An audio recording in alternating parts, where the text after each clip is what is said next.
Hi everyone.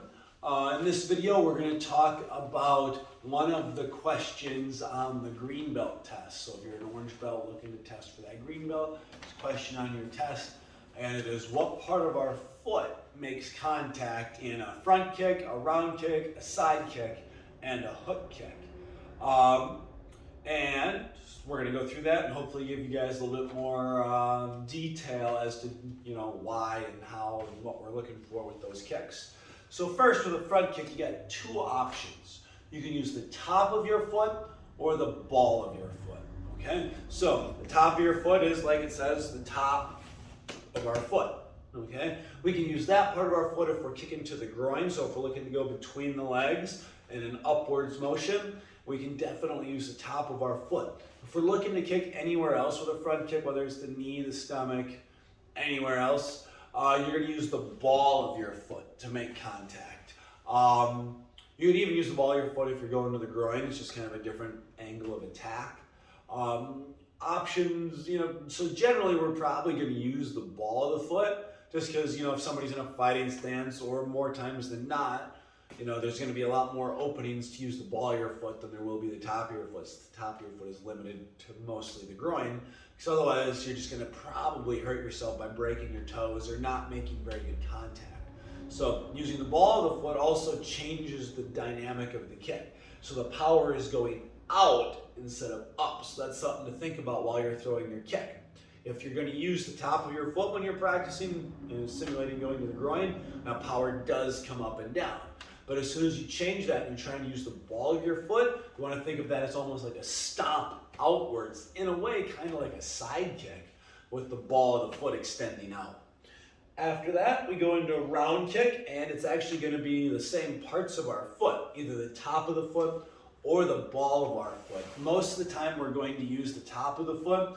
It's easier, you get a little bit more extension, and since round kicks aren't necessarily the strongest kick to begin with, we don't necessarily worry about trying to kick as hard as we possibly can. Worry about hurting ourselves then. So top or ball. You can definitely use the ball of the foot. It's a little bit trickier though to pull those toes back as far as you can. You're almost hitting with like the top of the ball of your foot, if that makes sense. So not necessarily straight off the bottom, but you pull your toes back as far as you can, and that part of the ball of your foot is what we're looking to make contact with. Options there, if you're going to use the ball of your foot, are going to be pretty much the same as with the top of the foot. You can go to the leg, the stomach, ribs, face, all pretty much the same. Like I said, ball of the foot will be a stronger kick, but you're going to lose some extension on that, as well as possibly increased risk of hurting yourself if you don't get your toes completely out of the way. Moving on from that, going into side kick. First and foremost is the heel is what part of our foot we're looking to make contact with, and that's the one we talk about 99.9% of the time when you're throwing a side kick. It's the hardest part of our foot, so we would want to use that when we're talking about doing the strongest of our three basic kicks between front kick, round kick, side kick. Side kick is easily the strongest one, the one people are able to deliver the most power with, so we'd want to use the hardest part of our foot, which would be the heel. The next option for a side kick, we could actually use the outside edge or knife edge of our foot to throw that kick. That involves like turning our foot sideways to do that. It's a really challenging way to throw the kick, but very, very traditional way of throwing that kick. It's like I said, it's harder to do. The side kick is hard enough for people, so I don't expect any of you to do a side kick with the knife edge of your foot, but if that's something you want to work on and get better at, you are definitely welcome to do it. And the last one is the hook kick, which we can use either the back of our heel or the ball of our foot, depending on the situation.